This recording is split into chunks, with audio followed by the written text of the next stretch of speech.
ऐसी स्त्री का सुंदरता किसी काम का नहीं है। अब जितने नारियां हैं मुझे सुन रही हैं, देखो नारी केवल सुंदर हो ऐसा हम नहीं बोल सकते। नारी बहुत सुंदर है, बहुत अच्छी लग रही है, लेकिन उसके अंदर भी अच्छाई होगी ऐसा बोल नहीं सकते। जो बाहर से सुंदर है वो अंदर से भी सुंदर होता है, 100% गारंटी नहीं है। इसीलिए कहते हैं गुण विहीन मनुष्य का रूप व्यर्थ है। नारी बड़ी सुंदर हो, लेकिन जब उससे बात करने लगो, आपको लगा कि बहुत अच्छी है, आप पास में गए, जब बात करने लगे तो उसके अंदर से तीर समान तीक्ष्ण वचन निकलने लगे, तो वो नारी केवल सुंदर होने से सुंदर नहीं मानी जाती। भगवान कृष्ण ने कुब्जा के ऊपर कृपा किया, कुब्जा के ऊपर कन्हैया ने कृपा की। वो बाहर से सुंदर नहीं थी। भगवान बाहर के सौंदर्य को नहीं, मन के सौंदर्य को देखते हैं। कुब्जा बाहर से कुरूप थी, 3 जगह से टेढ़ी थी, लेकिन कन्हैया ने उसके अंतर हृदय को देखा, मन को देखा। उसी प्रकार हमें भी व्यक्ति के केवल सौंदर्य का नहीं, उसका मन का दर्शन करना चाहिए, उसका मन कैसा है। इसलिए हर नारी को चाहिए अपने वचन पर, अपने वाणी पर नियंत्रित रखें, कितना बोलना है और कैसा बोलना है। जितना हो सके वाणी को मधुर बनाओ। आपके रूप सुंदर है, बहुत अच्छी बात है, भगवान की कृपा है कि आपको भगवान ने इतना सुंदर शरीर दिया, आपको संसार में सुंदर बना करके भेजा है, भगवत कृपा है।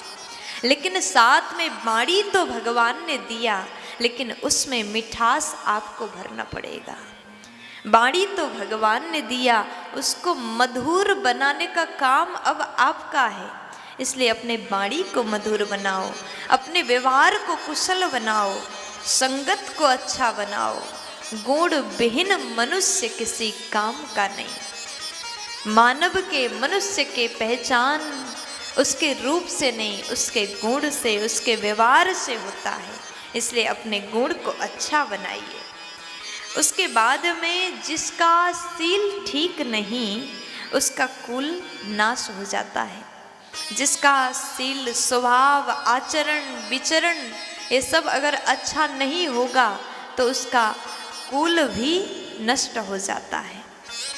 और तीसरे नंबर में जिस व्यक्ति को सिद्धि नहीं मिलती उसका विद्या भी किसी काम का नहीं। पढ़ाई कितना किया, बहुत ज़्यादा किए, पढ़ाई में तो इतना पढ़ाई किया, रोज़ रोज़ पढ़ाई करते हैं, बचपन से लेकर के अभी 40 साल के हो गए पढ़ाई ही कर रहे हैं।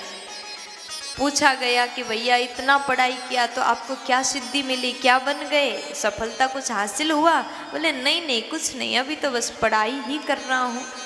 तो ऐसी विद्या किसी काम का नहीं। इसलिए पढ़ाई करो तो उसमें सिद्धि प्राप्त करो। ज़्यादा मत पढ़ो, किसी एक विषय पर फोकस करो, लेकिन इतना पढ़ो, इतना ध्यान देकर के पढ़ो कि वो विद्या आपके जीवन में काम आ जाए। आप जो पढ़ाई करते हैं, आप में जो विद्या है वो दूसरों को दे सको, दूसरों के काम आ जाए। ऐसे पढ़ाई करो। वो विद्या किसी काम का नहीं, वो विद्या व्यर्थ है जिसमें सिद्धि प्राप्ति ना हो। और अंतिम में कहा, चौथे नंबर में कहा कि वो धन किसी काम का नहीं जो भोग में ना आए। आपने खूब धन कमाया, आपने इतना कमाया, इतना कमाया, इतना कमाया, भर के रख दिया। अब आपके पास में करोड़ों की संपत्ति है, लेकिन आप खाते क्या है? लोभ लगता है, बहुत ज़्यादा लोभ है। इसके कारण आप सूखी रोटी, दाल में बस रोटी खाते हैं। घी लगाने में भी थोड़ा लोभ लगता है, घी में पैसा खर्च होगा। करोड़ों के मालिक है, लेकिन 1 किलो घी ला करके नहीं खा पा रहे। वो धन किसी काम का नहीं, वो धन किसी काम का नहीं जो आप लोभ के कारण गरीबों में बांट नहीं पा रहे, दान नहीं कर पा रहे। दान तो छोड़ दीजिए, स्वयं के लिए भी खर्च नहीं कर पा रहे तो धन भी किसी काम का नहीं। क्योंकि यहाँ से जाते समय तो खाली हाथ जाना है, कोई बांध करके तो नहीं ले जाएगा। इसलिए भोग करो, दान करो, लोगों के काम आ जाए, वो धन सार्थक है। आज हमने ये 4 चीज़ों के बारे में सुना। इसको सुन के मत छोड़िएगा, अपने जीवन में जरूर धारण कर लीजिएगा। प्यार से बोल दीजिए ना।